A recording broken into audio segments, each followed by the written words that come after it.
ইদানিংকালে কিছু মেয়েরা দেখবেন আরবি ক্যালিগ্রাফি লেখাযুক্ত নিকাব হিজাব পরা শুরু করেছে এবং এই হিজাবগুলোর মধ্যে লেখা থাকে সুবহানাল্লাহ, আলহামদুলিল্লাহ, আল্লাহু আকবার।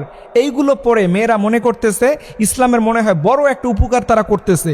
কিন্তু আমি বলবো বোন, আরবি ক্যালিগ্রাফি লেখাযুক্ত হিজাব নিকাব পরার কারণে আপনি কবিরা গুনাহ করতেছেন। এখন আপনারা বলবেন হুজুর এইটা কিভাবে সম্ভব, কেন আমি কবিরা গুনাহ করতেছি? দেখেন, এই যে হিজাবের যে আরবি লেখাগুলো, এগুলো কিন্তু সাধারণ কোনো আরবি নয়। আপনি বললেন কাইফা হালুকা, তুমি কেমন আছো, আনা উহিব্বুকা, আমি তোমাকে ভালোবাসি, এই জাতীয় সাধারণ কোনো আরবি নয়। এই যে হিজাবের মধ্যে লেখা সুবহানাল্লাহ, এই সুবহানা দিয়া কোরআনে আয়াত আছে সুবহানাল্লাযী আসরা, এবং এই যে আলহামদুলিল্লাহ লেখা আলহামদুলিল্লাহি রাব্বিল আলামিন, এই জাতীয় অর্থবহ কোরআনের অংশ বিশেষ বিশেষ এই হিজাবের মধ্যে লেখা থাকে। দেখেন কিভাবে কবিরা গুনাহ হয়। একজন মেয়ে যখন তার ওয়াশরুমে যেতে হয়, মনে করেন সে মার্কেটে গেল, ঢাকা শহরে গেল, যে কোনো জায়গায় গেল, হিজাব পরে আছে, বোরকা পরে আছে, তখন এই মেয়ে দেখবেন এই আরবি লেখা কোরআনের এই অর্থগুলো লেখা, কোরআনের আয়াতের অংশ বিশেষ লেখা নিয়ে সে বাথরুমের মধ্যে ঢুকছে। বলেন তো, এই আরবি কোরআনের ভাষা নিয়ে বাথরুমে ঢোকা জায়েজ আছে? এবং অনেক সময় নারীরা দেখবেন অপবিত্র থাকে, মেনস্ট্রুয়েশনাল পিরিয়ড হয়, নারীরা মাসে অসুস্থ থাকে, সেই সময় এই কোরআনের আয়াতে স্পর্শ করা টোটালি হারাম। এরপরে দেখবেন এই বোরকা মাঝে মধ্যে, হিজাব মাঝে মধ্যে ধুইতে হয়, ওয়াশ করতে হয়।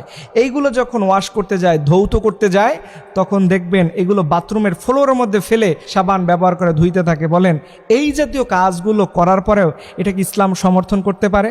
আপনার বিবেক কি বলে?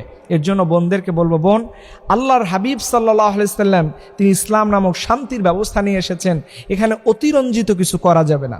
সওয়াবের আশায় আপনি যেন গুনাহগার না হন, এটা অবশ্যই অবশ্যই আমার বোনদেরকে খুব ভালোভাবে মনে রাখতে হবে। এর জন্য আম্মা জান আয়েশা সিদ্দিকা আল্লাহর হাবিব সাল্লাল্লাহু আলাইহি সাল্লামকে জিজ্ঞেস করলেন, ইয়া রাসূলুল্লাহ, ইসলামের সর্বোত্তম কাজ কোনটি? তখন তিনি এক বাক্যে বললেন, আহাব্বাল আমালি ইলাল্লাহি আদওয়ামুহা ওয়া ইন কাল্লা, যেই কাজটা অল্প বাট পরিমাণে কম হলেও কিন্তু নিয়মিত করা হয়।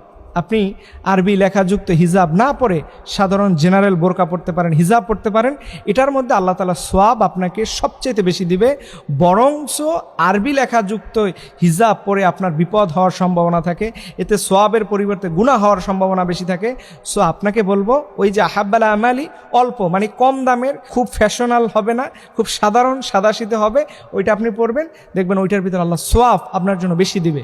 এর জন্য আল্লাহ সুবহানাহু ওয়া তাআলা যেন আমাদের বোনদেরকে ইসলামের সঠিক বুঝগুলো দান করে। কারণ বোনরা, আমার মায়েরা, আমার বোনেরা, তারা বেশি বেশি ইসলামকে পছন্দ করে এবং ইসলামকে বেশি ভালোবাসে। মায়েরা যদি এগিয়ে আসে, বোনেরা যদি এগিয়ে আসে, ইসলাম ততটা শক্তিশালী হবে। কারণ এই মায়েদের পেটের মধ্য থেকে আসবে পৃথিবীর সর্বশ্রেষ্ঠ